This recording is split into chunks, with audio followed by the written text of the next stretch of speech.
warahmatullahi wabarakatuh. Pada video singkat kali ini, kita akan membahas mengenai saluran distribusi yang paling populer saat ini. Apakah itu? Ya, itu adalah reseller dan dropshipper.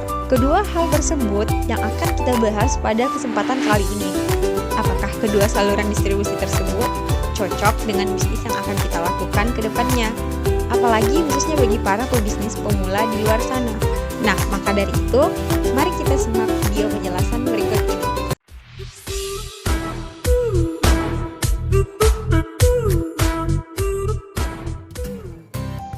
Ada dua distribusi pergudangan yang paling populer saat ini, yaitu reseller dan dropshipper.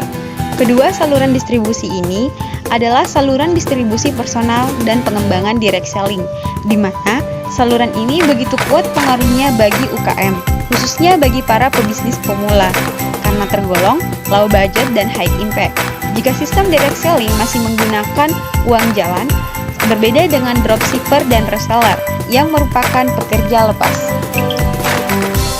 Reseller adalah miniatur dari distributor area. Reseller lebih banyak dipilih oleh para pebisnis karena persyaratannya membeli dan menyimpan stok, sehingga memperlancar cash flow bagi produsen terutama skala UKM. Dan terkadang masih seringkali terjadi salah persepsi dalam penggunaan reseller untuk semua jenis produk. Adapun pertimbangan produk yang cocok untuk diresellerkan adalah yang pertama, fast moving, yaitu secara perilaku sering dikonsumsi dan harus didapatkan dengan cepat. Dengan kata lain, semua kebutuhan harian seperti keripik, minuman, sampo, sabun, dan lainnya. Yang kedua, letak target pasarnya, yaitu dalam satu sarang atau berdekatan secara geografis. Seperti contohnya ketika kita menjual brownies, masih dapat dijual dalam satu tempat atau rumah ke rumah. Terus yang ketiga, varian produk sedikit.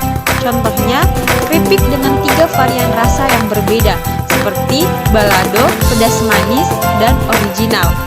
Nah, maka dari itu, reseller lebih cocok digunakan dengan geografis yang sama, yang biasanya tinggal di wilayah, area, lokasi yang berdekatan dengan tipe rumah yang sama, dan biasanya mengkonsumsi produk dengan harga yang serupa.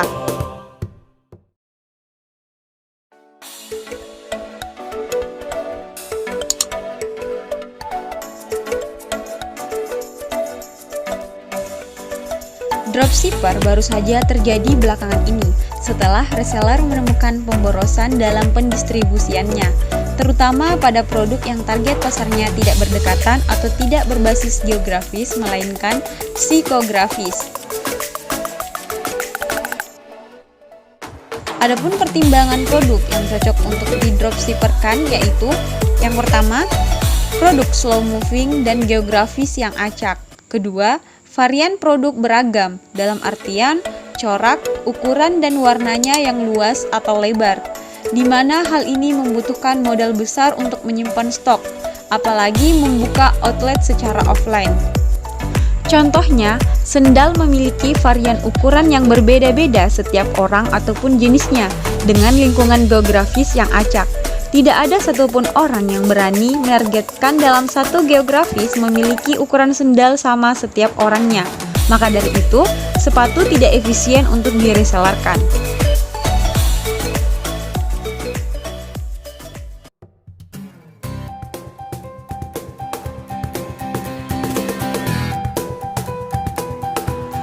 Mengapa reseller tidak cocok digunakan bagi yang target pasarnya tidak berdekatan?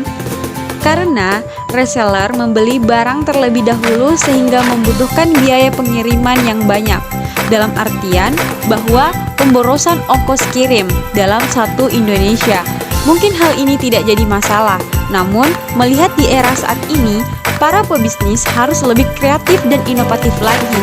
Seperti halnya ketika kompetitor mampu lebih efisien, maka produk yang kita jualkan susah untuk bersaing. Nah, sedangkan dropshipper lebih cocok digunakan bagi yang tidak punya kesamaan geografis. Karena dropshipper tidak membeli barang terlebih dahulu, maka dropshipper ini lebih hemat ongkos kirimnya. Di mana dropshipper berfungsi sebagai penjual online. Ketika ada orderan dari konsumen, maka barang dikirimkan dari pergudangan terdekat langsung ke tempat konsumen, tidak melalui dropshipper lagi. Nah, secara sederhana, dropshipper ini sebagai perantara antara konsumen dan pergudangan dalam geografis yang acak. Itulah penjelasan mengenai reseller dan dropshipper. Semoga dengan video ini dapat membantu teman-teman baik yang pebisnis pemula ataupun pebisnis yang sudah berjalan dalam menentukan saluran pendistribusian bisnisnya. Apakah cocoknya dengan diresellerkan atau di dropshipperkan? Sekian dan terima kasih. Wassalamualaikum warahmatullahi wabarakatuh.